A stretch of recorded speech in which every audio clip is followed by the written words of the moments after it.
આપણે વાળીનાથમાં જે યજ્ઞ થવાનો છે એમાં એક મુસલમાન પણ યજમાન થઈ અને યજ્ઞમાં આહુતિ આપવાના છે અને અમદાવાદથી મોમીન ખાન મુસલમાન એ પણ 11 લાખના યજમાન છે વાળીનાથમાં।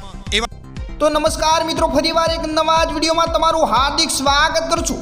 તો દર્શક મિત્રો, તમને ખબર જ હશે કે હાલમાં જ વાળીનાથ મહાદેવના મંદિરની પ્રાણ પ્રતિષ્ઠાની ખૂબ જ ધૂમધામથી તૈયારીઓ ચાલી રહી છે। ત્યારે 16 થી 22 તારીખ સુધી અયોધ્યા તો નહીં પણ મિત્રો અયોધ્યા જેવું જ મિત્રો મંદિર, દુનિયાનું મોટામાં મોટું મંદિર, બીજા નંબરનું મિત્રો જ્યાં મિત્રો તરફ ખાતે આવેલું છે વાળીનાથ મહાદેવનું મંદિર, ત્યાં મિત્રો 22 તારીખે વડાપ્રધાન શ્રી નરેન્દ્રભાઈ મોદી પણ મિત્રો આ મંદિરના ઉદ્ઘાટન માટે મિત્રો આવવાના છે। ત્યારે મિત્રો હાલમાં જ આગળ વિડીયોમાં પણ તમે સાંભળી લીધું કે એક મોમીન ખાન નામનો એક યુવક છે અમદાવાદનો। આ યુવકે મિત્રો યજ્ઞ આહુતિ આપવા માટે આવવાનો છે અને આ યજ્ઞમાં મિત્રો આ યુવકે મોમીન ખાન નામના મુસ્લિમ યુવકે મિત્રો 11 લાખનું મિત્રો દાન પણ કર્યું છે। ત્યારે મિત્રો આ યુવક તો નહીં પરંતુ મિત્રો બીજા કેટલાય લોકો પણ મિત્રો આ મંદિરમાં દાન કર્યું છે। આ વાત મિત્રો ખૂબ જ સારી વાત કહેવાય।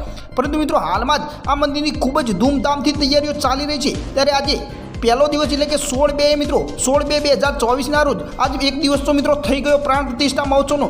આ મિત્રો 7 દિવસ સુધી પ્રાણ પ્રતિષ્ઠા મહોત્સવની તૈયારીઓ ચાલવાની છે। તો તમે જવાના છો કે નહીં નીચે કોમેન્ટમાં દર્શાવવાનું ભૂલતા નહીં। અને મિત્રો આ બાપુએ એવું પણ કીધું છે કે જે મોમીન ખાન નામનો એક યુવક છે, મુસ્લિમ યુવક અમદાવાદનો, તે આ યજ્ઞમાં આહુતિ આપવા માટે પણ આવવાનો છે। અને મિત્રો 1100 હવન કુંડીઓ આ પ્રોગ્રામમાં ગોઠવવામાં આવી છે, એટલે કે વાળીનાથમાં ગોઠવવામાં આવી છે અને ત્યાં દરરોજના લાખોની સંખ્યામાં મિત્રો પબ્લિક પણ આવવાની છે, આવું પણ બાપુએ જણાવ્યું છે। તો વિડીયો સારો લાગ્યો હોય તો વિડીયોને લાઇક કરી ચેનલને સબસ્ક્રાઈબ કરી દેજો।